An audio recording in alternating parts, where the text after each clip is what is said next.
Hello, today is Monday, April 28th. Welcome to episode 445 of Fault Lines, the National Security Institute's podcast that gets you quickly up to speed 3 times a week on the national security and foreign policy debates shaking up America. I'm NSI Deputy Director Martha Miller and joined today by NSI Advisory Board member Lester Munson and NSI Senior Fellows Morgan Vina and Matt Hayden.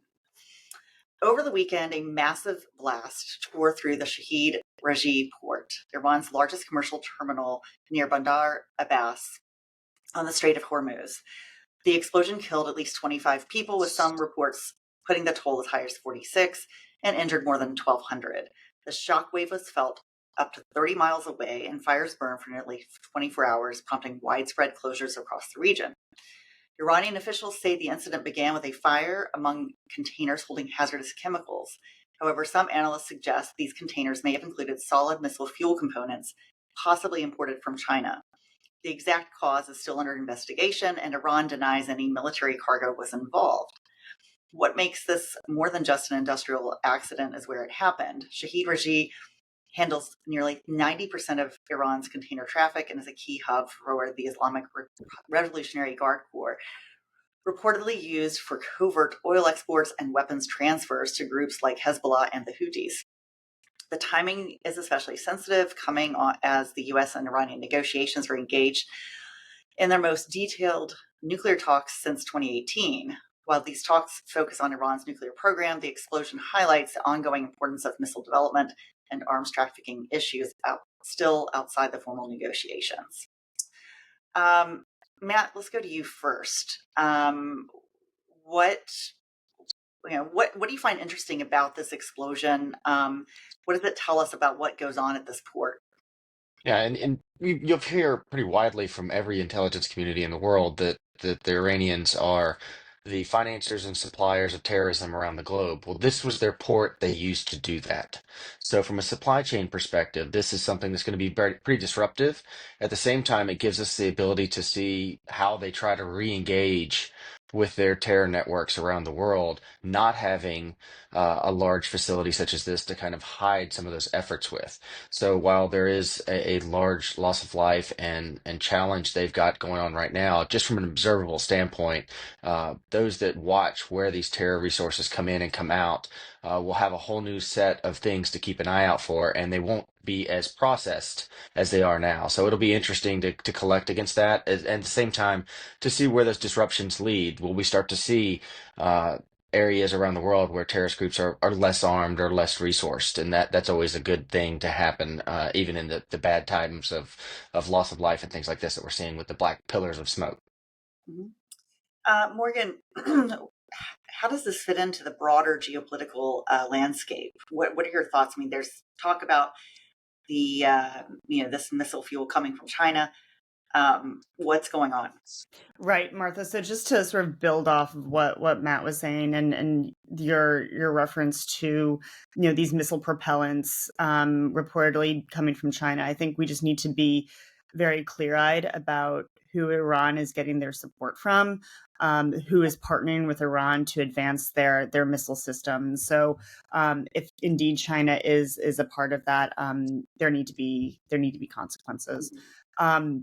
Regarding the ongoing talks between the United States and Iran regarding Iran's nuclear weapons program, I think we need to avoid any nuclear deal that looks similar to an Obama 2.0 JCPOA approach.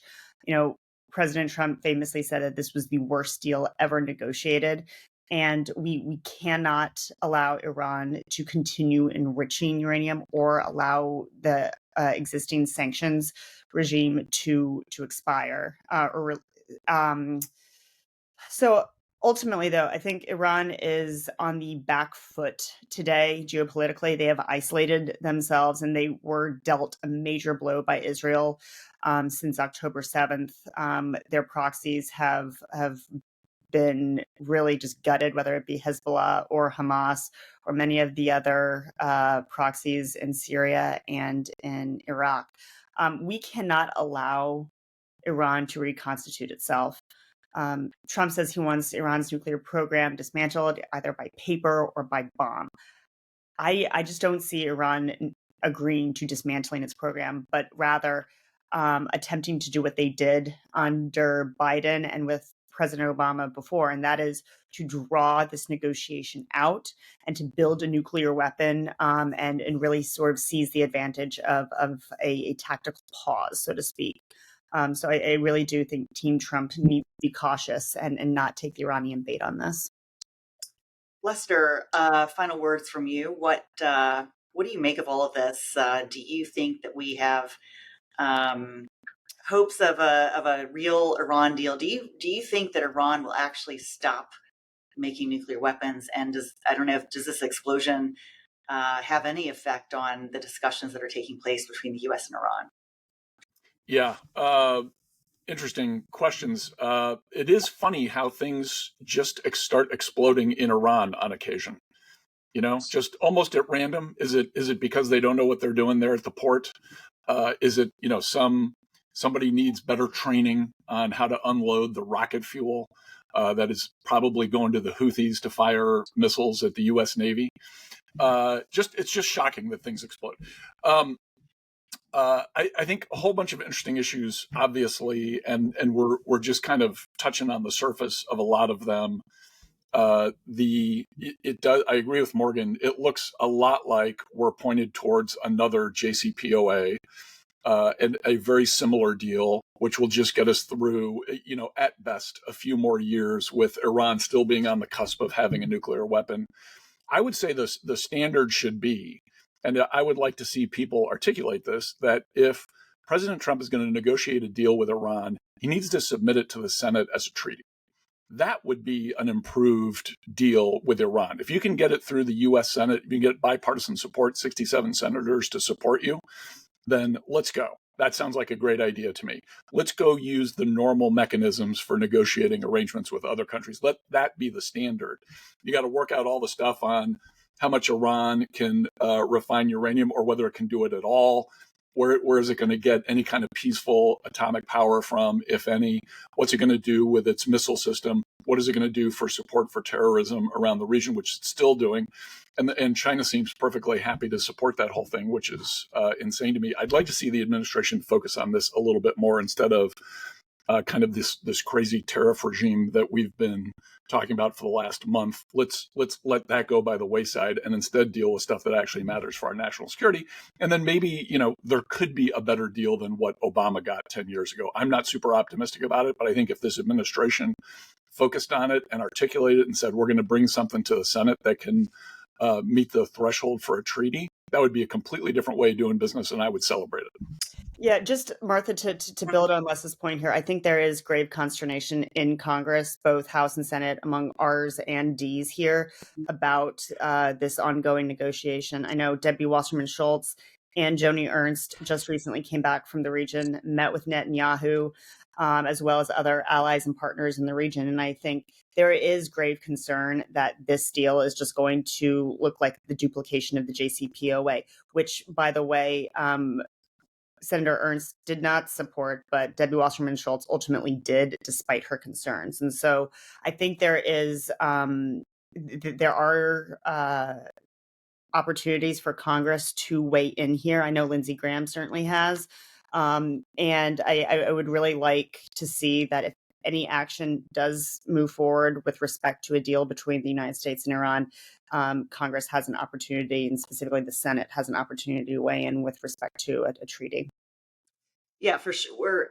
I think there's a lot of room for the Senate and the House to be more engaged, and taking full reign of their duties and responsibilities and abilities as another body of government, as part of our system of government. And I think they need to be a little less shy about wielding the power that they have. Certainly on matters that are quite this important. I also want to note that Russia was the first to offer some help to Iran in the wake of this explosion. I just can't help but notice all the crossover between Russia, Iran, and China. They seem to be the Chinese seem to be very engaged in lots of places around the world. So last week we talked about Chinese in Ukraine, and and now Iran. Maybe the Houthis could come help with the relief effort. They seem to be wasting their time in other ways. They could come actually help the people that have been supporting them. That's an interesting point, Lester. I nice foreign aid second program. that. All right. On that note, that's a wrap. Thanks so much to Kelly Crowley, Taylor Lang, Claude Jennings, and NSI staff for their help in producing today's episode. Join us on Wednesday, April 30th for another episode of Fault Lines, NSI's podcast to get you smart and fast on the national security and foreign policy debates shaking up America. We're on YouTube, so check out our channel for a video of today's episode. And if you like what you heard or saw, please rate, review, and subscribe.